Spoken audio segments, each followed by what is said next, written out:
नमस्कार, मैं हूं आपके साथ मीनाक्षी रजत और आप देख रहे हैं विस्फोट। दुनिया में सुलगते वॉर फ्रंट्स की हर अहम खबर आपको बताएंगे, लेकिन सबसे पहले आपको बताते हैं वो 3 बड़ी खबरें जिन पर रहेगी हमारी पैनी नजर।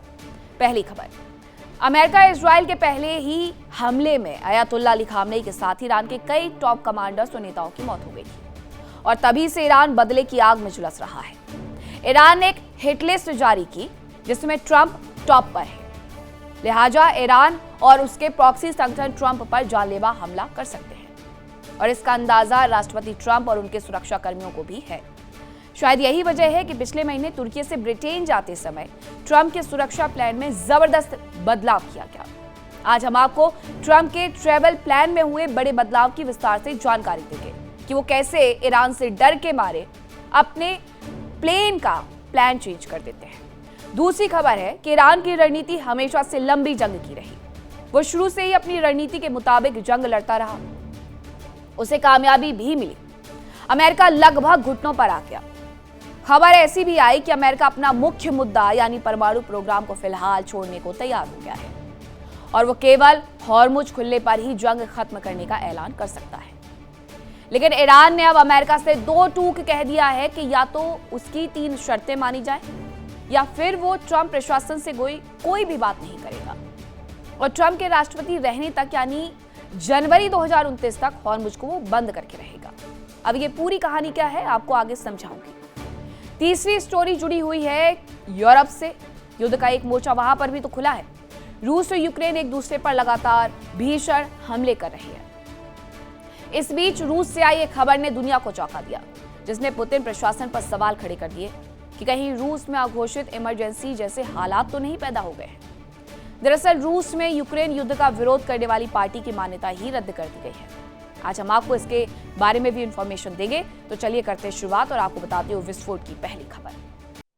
और खबर यह है ट्रंप की सुरक्षा से जुड़ी हुई कि पश्चिमी मीडिया के हवाले से जानकारी आई है कि तुर्की से एयरफोर्स के विमान में ब्रिटेन पहुंचे थे ट्रंप। अंकारा में बोइंग 747 में सवार होते हुए वो नजर आते हैं एयरफोर्स 1 में, लेकिन उसके बाद कैटरिंग ट्रक के माध्यम से C-32A विमान तक पहुंचते हैं और C-32A विमान से ब्रिटेन पहुंच जाते हैं डोनाल्ड ट्रंप। अब उन्होंने ऐसा क्यों किया, कैसे किया, सबसे पहले आपको वो समझाती हूँ। ये जो तस्वीरें आप देख रहे हैं तुर्की की राजधानी अंकारा की उस वक्त की है जब नेटो शिखर सम्मेलन हो रहा था।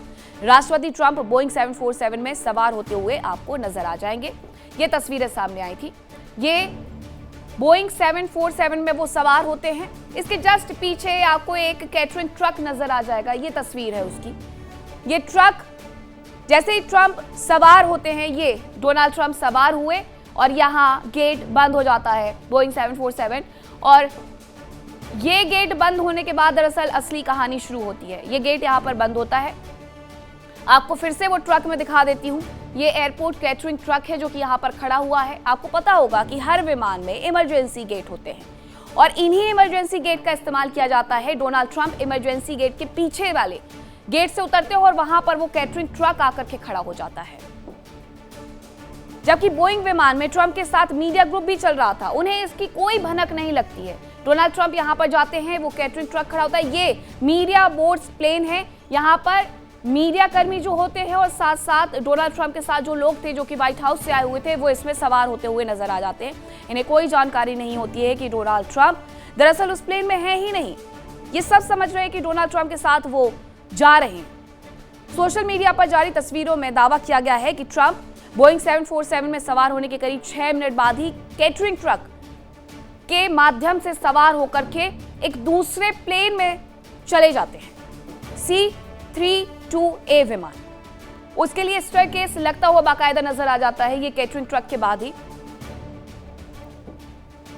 सोशल मीडिया पर जारी तस्वीरों में दावा किया गया कि ट्रंप के एयरफोर्स 1 में सवार होने के करीब 8 मिनट बाद कैटरिंग ट्रक C-32A विमान के पीछे खड़ा नजर आता है।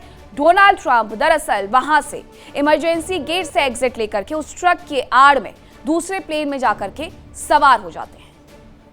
अब वहीं आपको बताऊं कि हॉर्मुज पर ईरान की निगरानी स्वीकार कर सकते हैं खाड़ी देश, ये बताया जा रहा है। हॉर्मुज से एनर्जी सप्लाई बनाए रखने के लिए बड़े कदम उठाए जा सकते हैं। पश्चिमी मीडिया के हवाले से खबर है कि ईरान के एक्शन से हॉर्मुज से तेल का कारोबार घटा है और पिछले हफ्ते कच्चे तेल का शिपमेंट घट करके करीब 22 लाख बैरल पर डे रह गया। एक महीने पहले शिपमेंट करीब 85 लाख बैरल प्रतिदिन होती थी, जो कि आधे से भी आधा हो गया है। 22 लाख बैरल प्रतिदिन हो गया है। और मुझ में स्थिति बहुत अच्छी नहीं है। ईरान ने एक नया ऐलान कर दिया है कि अब तो हम इसे 2029 तक नहीं खोलने वाले हैं। डोनाल्ड ट्रंप से हमें कोई बातचीत मंजूर नहीं है, हम इंतजार कर लेंगे। अमेरिका में जब सत्ता परिवर्तन होगा तब हम बात कर लेंगे। लेकिन इन सब के बीच में हॉर्मुज से जो एनर्जी सप्लाई है उसे लेकर के बड़ा कदम दूसरी कंट्री की तरफ से भी उठाया जा सकता है। पश्चिमी मीडिया ये कह रही है कि ईरान के एक्शन से हॉर्मुज से तेल का कारोबार और ज्यादा घट गया है।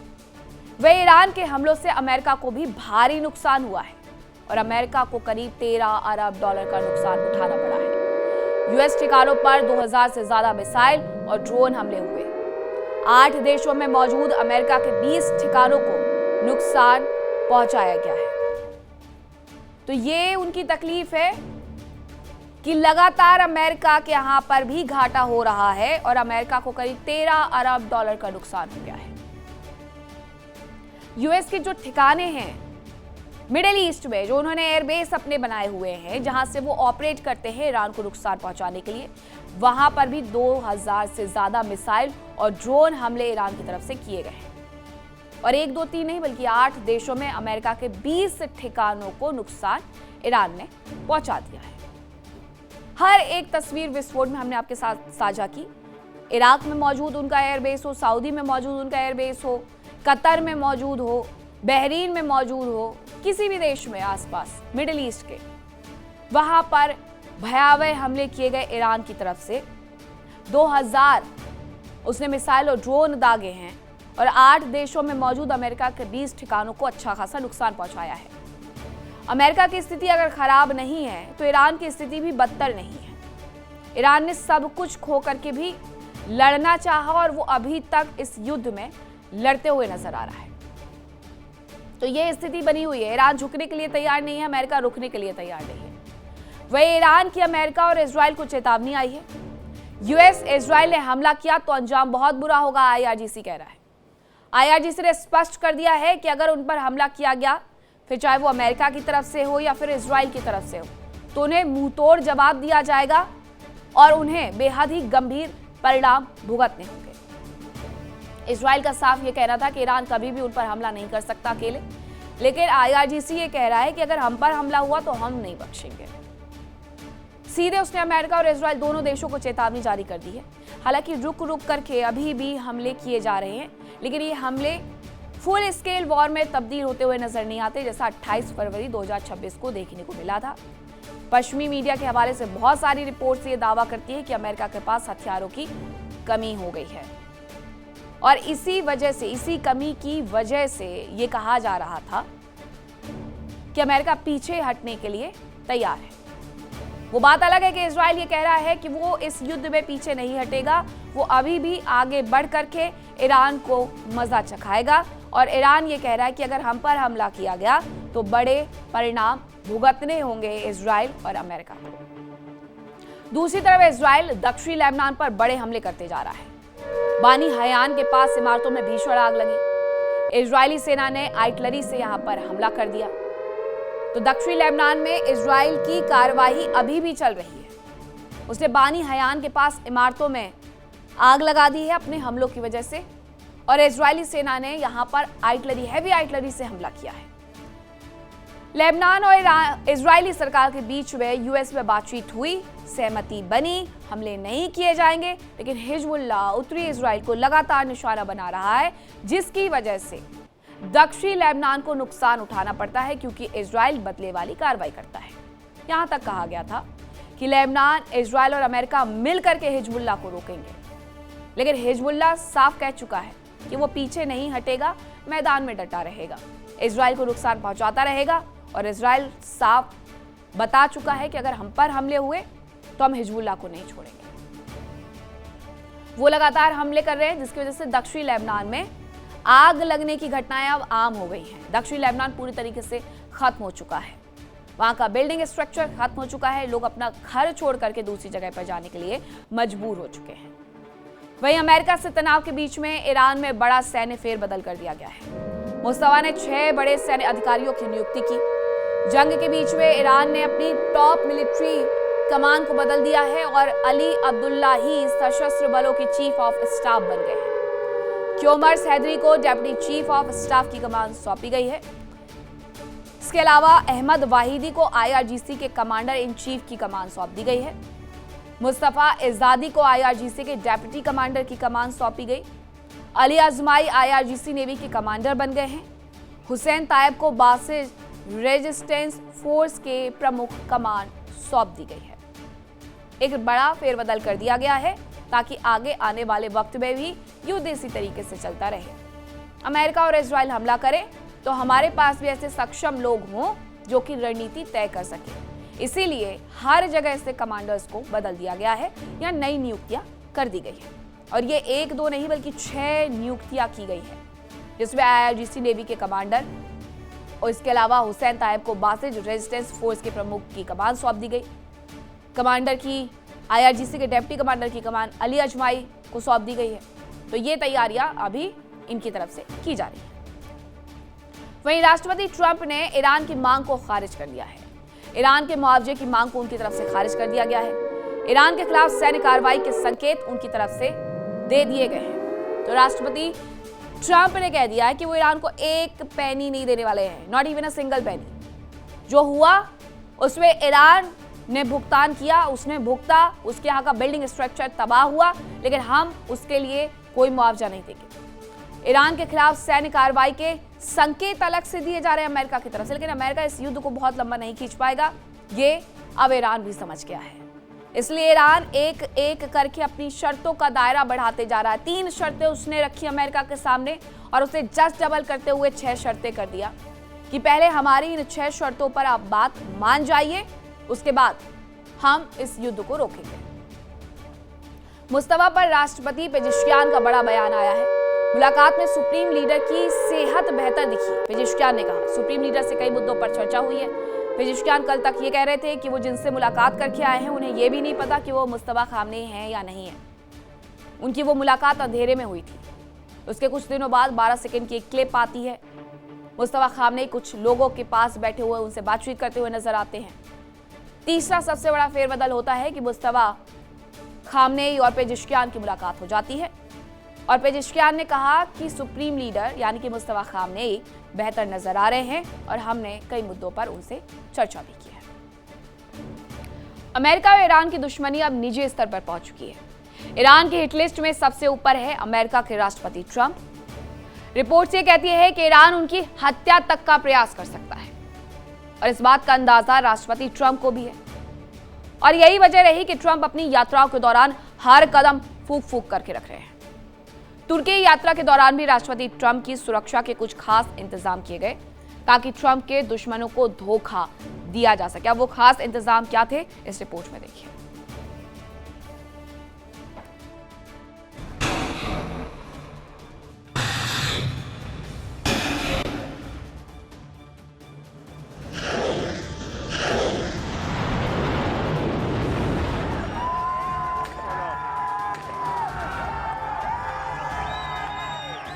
28 फरवरी 2026 को हुई अयातुल्ला अली खामनेई के साथ ही दूसरे कमांडरों और नेताओं की मौत के बाद अब ईरान बदले की आग में जल रहा है। ईरान के लोग राष्ट्रपति ट्रंप से बदला लेना चाहते हैं। लोगों में गुस्सा कितना ज्यादा है इसका अंदाजा अयातुल्ला अली खामनेई के जनाजे के दौरान लोगों की प्रतिक्रिया से लगाया जा सकता है। जनाजे में शामिल लोगों ने अमेरिका से बातचीत तक का विरोध किया।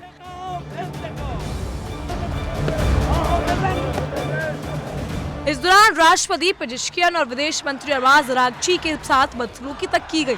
हालात ऐसे हो गए कि अरागची को कुछ समय के लिए जनाजे से हटना पड़ा। राष्ट्रपति ट्रंप और उनकी सुरक्षा में लगी एजेंसियों को भी इसी बात का अंदाजा है और शायद यही वजह है कि वो हर कदम बहुत सावधानी से रखते हैं। और कुछ ऐसा ही हुआ तुर्की में, जिसकी विस्तृत रिपोर्ट अब सामने आई है। राष्ट्रपति ट्रंप की सुरक्षा को बड़ा खतरा है। पश्चिमी मीडिया की रिपोर्ट में दावा किया गया कि डोनाल्ड ट्रंप की पिछले महीने हुई तुर्की की यात्रा के दौरान खास प्लान तैयार किया गया। रिपोर्ट में दावा किया गया कि तुर्की से ब्रिटेन रवाना होते समय ट्रंप को एक सीक्रेट मिलिट्री प्लान से सफर करना पड़ा था और सार्वजनिक तौर पर वो जिस एयरफोर्स वन में सवार होते दिखे थे वो वास्तव में एक डिकॉय यानी नकली एयरफोर्स वन विमान था। ट्रंप की सुरक्षा में लगे अधिकारियों ने उन पर मंडराते ईरान के खतरे को देखते हुए ये सीक्रेट प्लान तैयार किया था। इसके तहत उन्हें एक छोटे से सैन्य विमान से ले जाया गया। हालांकि ये पूरी सुरक्षा योजना इतनी गोपनीय थी कि मीडिया के साथ साथ व्हाइट हाउस के कई सुरक्षा कर्मचारी इससे अनजान थे। फिलहाल इस खुलासे पर व्हाइट हाउस की ओर से कहा गया है कि राष्ट्रपति की सुरक्षा के लिए हर संभव उपाय किए जाते हैं। ये भी कहा गया कि अमेरिका के कई दुश्मन राष्ट्रपति को निशाना बनाना चाहते हैं और सरकार ऐसे खतरे से निपटने के लिए उपलब्ध हर साधन का इस्तेमाल करती है। माना जा रहा है कि ट्रंप की जान लेने के लिए ईरान और उसकी IRGC लगातार प्रयास कर रही है। इस काम में ईरान के प्रॉक्सी संगठन भी मदद कर सकते हैं। IRGC की कुद्रस फोर्स प्रॉक्सी संगठनों के साथ तालमेल बिठाने का काम करती है। यही फोर्स प्रॉक्सी संगठनों को हथियार, पैसे और ट्रेनिंग समेत सभी जरूरतमंद चीजें पहुंचाती है। कुछ समय पहले ईरानी न्यूज एजेंसी ने एक वीडियो जारी किया जिसमें राष्ट्रपति ट्रंप की सुरक्षा का प्लान पूरी तरह बताया गया।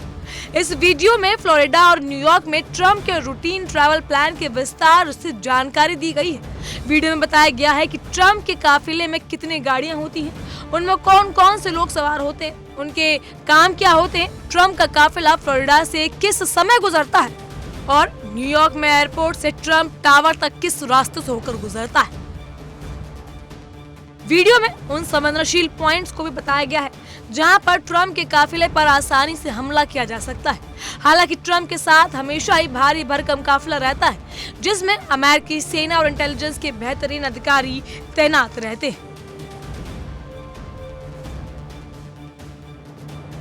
डोनाल्ड ट्रंप जुलाई में नाटो शिखर सम्मेलन में हिस्सा लेने के लिए तुर्की की राजधानी अंकारा पहुंचे थे। यात्रा के दौरान उनके साथ कतर की ओर से दिया गया नया बोइंग 747 विमान भी था जिसे उनके ऑफिशियल विमान एयरफोर्स वन को भविष्य में रिप्लेस करने के लिए तैयार किया जा रहा था। ये विमान पहली बार ट्रंप की अंतर्राष्ट्रीय यात्रा में इस्तेमाल हुआ था। ट्रंप ने खुद भी कहा था कि वो पुराना एयरफोर्स वन से ब्रिटेन के रॉयल एयरफोर्स स्टेशन मिल्डेन हॉल जाएंगे। अंकारा एयरपोर्ट पर ट्रंप को मीडिया कैमरों के सामने पुराने एयरफोर्स वन विमान में चढ़ते देखा गया। दुनिया को लगा कि राष्ट्रपति इसी विमान से ब्रिटेन जा रहे हैं। हालांकि इससे ट्रंप को बेहद सफाई से इसके एक एयरपोर्ट कैटरिंग ट्रक की आड़ में दूसरे विमान तक ले जाया गया। रिपोर्ट के मुताबिक ट्रंप अमेरिकी वायुसेना के C-32A विमान तक पहुंचे और फिर उस विमान के जरिए ब्रिटेन पहुंचे।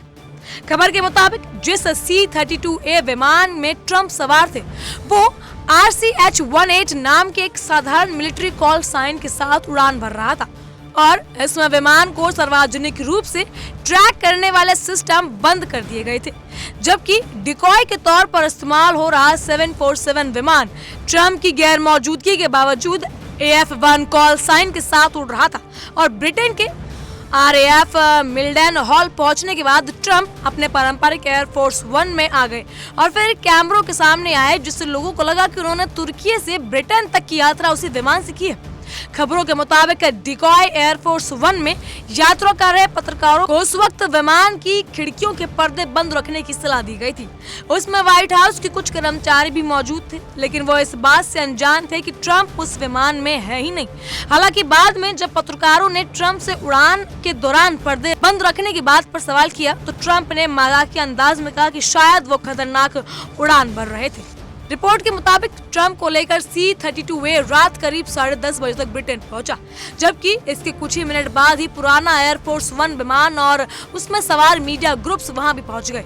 हालांकि ट्रंप को बाद में पुराना विमान में कैसे पहुंचाया गया यह अभी तक साफ नहीं किया गया। फिलहाल इस खुलासे पर व्हाइट हाउस की ओर से कहा गया है कि राष्ट्रपति की सुरक्षा के लिए हर संभव उपाय किए जाते हैं।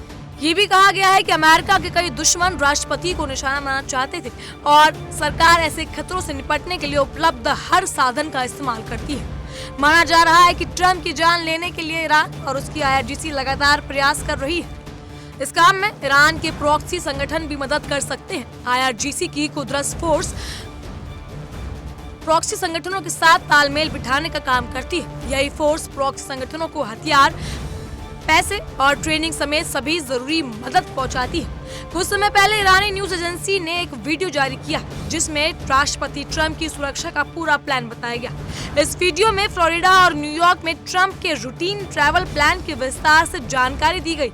वीडियो में बताया गया कि ट्रंप के काफिले में कितनी गाड़ियां होती हैं, उनमें कौन कौन लोग सवार होते हैं, उनके काम क्या होते हैं, ट्रंप का काफिला फ्लोरिडा में किस रास्ते से गुजरता है और न्यूयॉर्क में एयरपोर्ट से ट्रंप टावर तक किस रास्ते से होकर गुजरता है।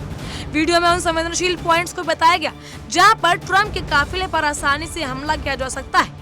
हालांकि ट्रंप के साथ हमेशा ही भारी भरकम काफिला रहता है जिसमें अमेरिकी सेना और इंटेलिजेंस के बेहतरीन अधिकारी तैनात रहते हैं। खबरों के मुताबिक ईरान ने ट्रंप को मौत की घाट उतारने का ब्लूप्रिंट तैयार कर लिया, अपने स्लीपर सेल और खुफिया तंत्र को भी सक्रिय कर दिया। संभव है कि ये स्लीपर सेल व्हाइट हाउस के आसपास या अंदर भी मौजूद हो सकते हैं और नजर भी रख रहे हों। इजरायली मीडिया का दावा है कि IRGC की कुदरत फोर्स ने खास और सीक्रेट मुख्तार यूनिट बनाई है। खबरों के मुताबिक IRGC की मुख्तार यूनिट बेहद हाईटेक और हाइब्रिड स्पेशल ऑपरेशन यूनिट है। इस यूनिट को हर मोर्चे पर अजय बनाने के लिए इसमें अलग अलग मिलिट्री फील्ड से जुड़े एक्सपर्ट शामिल किए गए। इसमें ईरान के सबसे अनुभवी लॉजिस्टिक एक्सपर्ट्स को शामिल किया गया ताकि ऑपरेशन में शामिल लोगों को दुश्मन मुल्क में घुसने और उनकी वहां से सुरक्षित वापसी सुनिश्चित की जा सके। बताया जा रहा है कि मुख्तार यूनिट में टैक इंजीनियर भी शामिल है। मुख्तार यूनिट की कमान IRGC के सबसे अनुभवी कमांडर्स को सौंपी गई है। इस यूनिट में ईरान के सबसे काबिल स्नाइपर्स को भी भर्ती करवाया गया।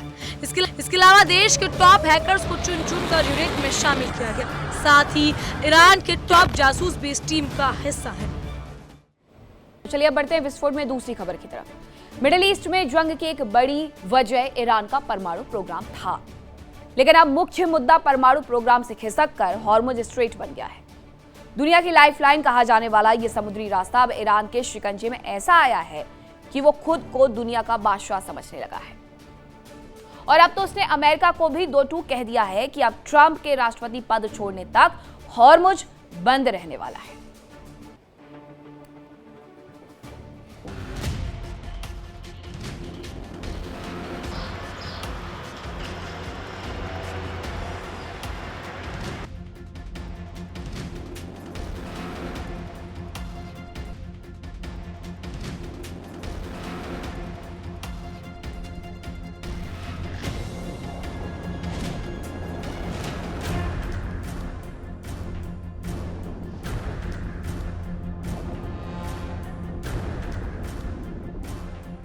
हॉर्मुज स्ट्रेट ये वो रास्ता है जहां से दुनिया भर में तेल और गैस की करीब 20% सप्लाई होती है।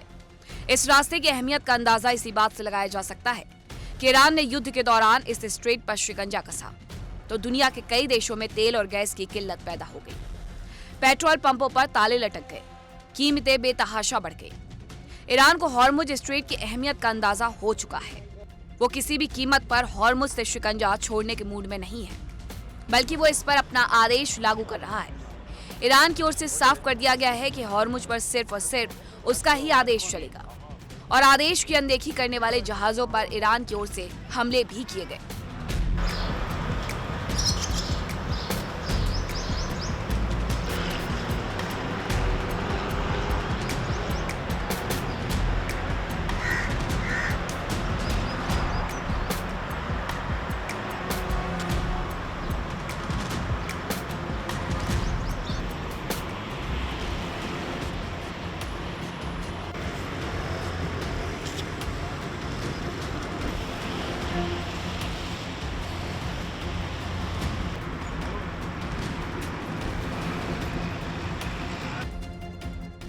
अमेरिका चाह करके भी हॉर्मुज से ईरान का शिकंजा हटा नहीं पा रहा। हालांकि उसने इसके लिए हर तरह का पैतरा आजमा लिया, साम दाम दंड भेद हर तरह का प्रयास कर लिया, लेकिन नाकामयाबी ही हाथ लगी। यहां तक कि अमेरिका ने ईरान के तेल और गैस के कारोबार को प्रभावित करने के लिए खर्ग और साउथ पार्स जैसे अहम ठिकानों पर हमले भी किए।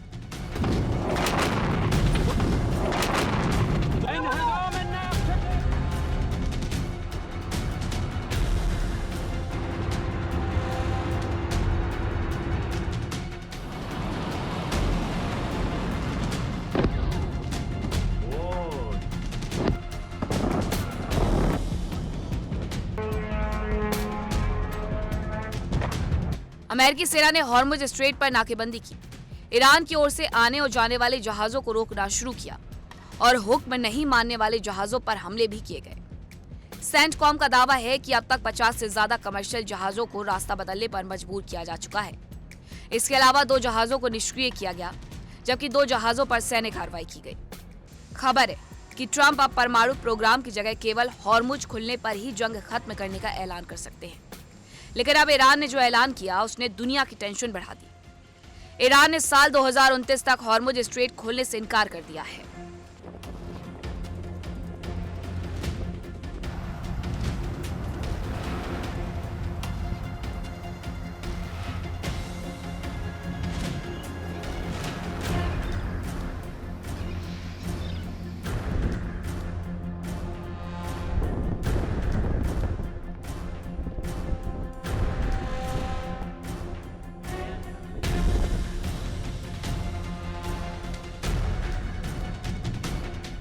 ट्रंप की लाख कोशिशों के बावजूद तेहरान झुकने को तैयार नहीं है। ईरान की तरफ से कहा जा रहा है कि साल 2029 तक, यानी जब तक डोनाल्ड ट्रंप का अमेरिकी राष्ट्रपति के तौर पर कार्यकाल खत्म नहीं होता, तब तक वो स्ट्रेट ऑफ हॉर्मुज नहीं खोलेगा।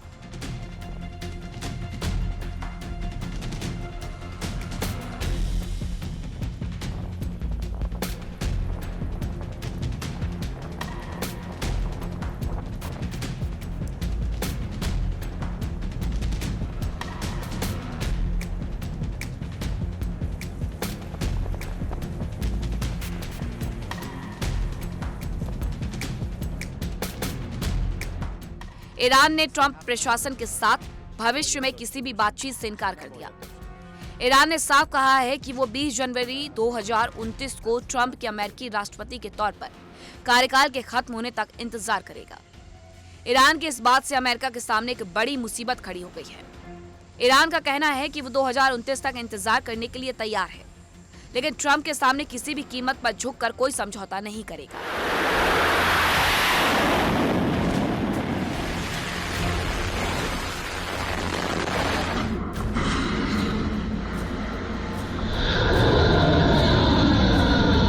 ईरानी मीडिया और संसद अध्यक्ष बी गालिबाफ के सलाहकार माजिद शेकरी के एक बयान के अनुसार तेहरान अब ट्रंप का कार्यकाल खत्म होने तक अपनी मौजूदा रणनीति जारी रखेगा। इसके साथ ही ईरान ने अपनी 3 पुरानी शर्तें भी दोहराई, जिससे ट्रंप प्रशासन की मुश्किलें बढ़ गई हैं। शाकेरी के अनुसार ईरान का रास्ता ना तो सीधी जंग है और ना ही तत्काल समझौता, बल्कि ऐसी स्थिति बनाए रखना है जिसमें युद्ध भी ना हो और शांति भी पूरी तरह स्थापित ना हो। उन्होंने कहा कि इस माहौल में अमेरिका के साथ किसी भी तरह की बातचीत की सार्वजनिक रूप से पुष्टि करना सरासर बेवकूफी होगी। शाकेरी ने कहा कि अभी ईरान के लिए सबसे बेहतरीन और विजय रणनीति यही रही है कि तेहरान इनकार करे, अनिश्चितता बनाए रखे और रणनीतिक धैर्य दिखाए। IRGC की ओर से साफ कहा गया है कि अमेरिका की ओर से सभी शर्तें स्वीकार किए जाने तक स्ट्रेट ऑफ हॉर्मुज नहीं खोला जाएगा। IRGC प्रवक्ता हुसैन मोहेबी ने कहा कि फिलहाल ईरान की रणनीति स्ट्रेट ऑफ हॉर्मुज को तब तक बंद रखने की है जब तक अमेरिका उसकी सभी मांगों को स्वीकार नहीं करता। उन्होंने इसे अब सिर्फ एक समुद्री मार्ग नहीं बल्कि युद्ध का मैदान बताया। बताया जा रहा है कि ईरान ने अमेरिका के साथ बातचीत दोबारा शुरू करने के लिए अपनी कुछ प्रमुख शर्तें भी रखी। इनमें करीब $300 अरब के मुआवजे की मांग, जब्त की गई संपत्तियों को अनफ्रीज किया जाना और अमेरिकी सेनाओं की वापसी शामिल है। तेहरान की ओर से साफ कहा गया है कि जब तक ईरान इन मांगों को नहीं मानता, तब तक बातचीत आगे बढ़ाना संभव नहीं है। ईरान ने युद्ध के दौरान हुए नुकसान के समझौते के उल्लंघन के लिए भी मुआवजे की मांग की है। ईरान के विदेश मंत्री अब्बास अराक्ची ने कहा था कि फिलहाल दोनों देशों के बीच कोई सीधी बातचीत नहीं चल रही। हालांकि दोनों देश मध्यस्थों के जरिए एक दूसरे को संदेश भेज रहे हैं। अराक्ची का कहना है कि कुछ देश दोनों पक्षों के बीच दोबारा बातचीत शुरू कराने के लिए माहौल तैयार करने की कोशिश कर रहे हैं। साफ है कि ईरान दुनिया के इस लाइफलाइन पर कब्जा जमा कर उसे तड़पने पर मजबूर करना चाहता है ताकि अमेरिका पर भी दबाव पड़े और ईरान के आगे घुटनों पर वो आ जाए। Bureau report, India daily 24/7।